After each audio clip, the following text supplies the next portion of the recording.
Exercise 7.2 question number 10। ठीक है, ये बहुत ही इंपॉर्टेंट क्वेश्चन है, तो इस क्वेश्चन को देखते हैं। ये मैं इंपॉर्टेंट मार्क कर दे रहा हूं। ठीक है,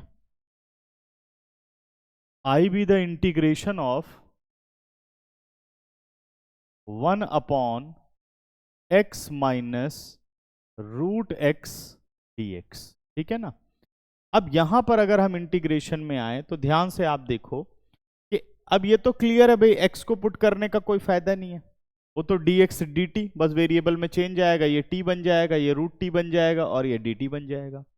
तो अब तो क्लियर हो गया कि यहां एक्स नहीं रूट एक्स को सब्सटीट्यूट करना है, एक्स नहीं रूट एक्स को सब्सटीट्यूट करना है। लेकिन रूट एक्स को जब हम डिफरेंशिएट करते हैं तो उसका आंसर रूट एक्स में ही आता है, मतलब 1/2 रूट एक्स आएगा। अब वो रूट एक्स कहाँ जाएगा, इसको हमें समझना है। तो सबसे बेहतर तरीका क्या है कि पहले इसे हम थोड़ा सिंप्लीफाई कर लें। अगर मैं x और रूट एक्स में से देखूं तो रूट एक्स हमारा कॉमन आ रहा है। अगर x में से रूट एक्स चला गया तो क्या बचा, रूट एक्स बचा, और रूट एक्स से रूट एक्स गया तो 1 बचा, ये आ गया हमारे पास dx। अब प्रॉपर बच्चों पता चल रहा है कि इंटीग्रेटिंग फंक्शन किसको मुझे लेट करना है, कौन एफ एक्स है और कौन सा एफ डैश एक्स है। तो ध्यान से देखो, रूट एक्स को अगर मैं टी पुट करता हूं तो ये मुझे ये वाला रूट एक्स जरूर हटाएगा। तो मैं क्या करता हूं, रूट एक्स के साथ पूरा का पूरा जो -1 है उसे भी साथ में पुट कर देता हूं। ठीक है ना। तो put root x -1 is equal to t. Root x का डेरिवेटिव कितना हो गया, 1/2 रूट एक्स, 1 का डेरिवेटिव 0 और साथ में dx, t का derivative with respect to t 1 हो गया और ये आ गया dt। अब हम यहां से dx की वैल्यू निकाल लेते हैं। इसकी वैल्यू निकाल लेते हैं, dx की वैल्यू निकाल लेते हैं।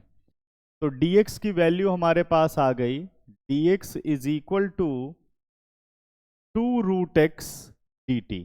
ठीक है ना। अब इस वैल्यू को हम सब्स्टिट्यूट कर देते हैं अपने इंटीग्रेटिंग फंक्शन में। Now i is equal to 1 upon root x, और रूट एक्स -1 को हम t मान चुके हैं, ये हो गया 2 रूट एक्स डी टी।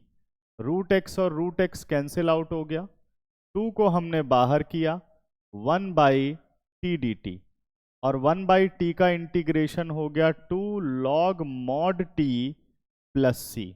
ठीक है ना। अब हमें t को चेंज करना होगा, और t कहाँ से चेंज होगा, जहां पर हमने सब्स्टिट्यूशन की थी। तो t है रूट एक्स -1, तो यानी हमारा फाइनल आंसर हो गया i is equal to 2 log root x -1 plus c. तो ये हमारे पास क्वेश्चन नंबर 10 का फाइनल आंसर आ गया। ठीक है।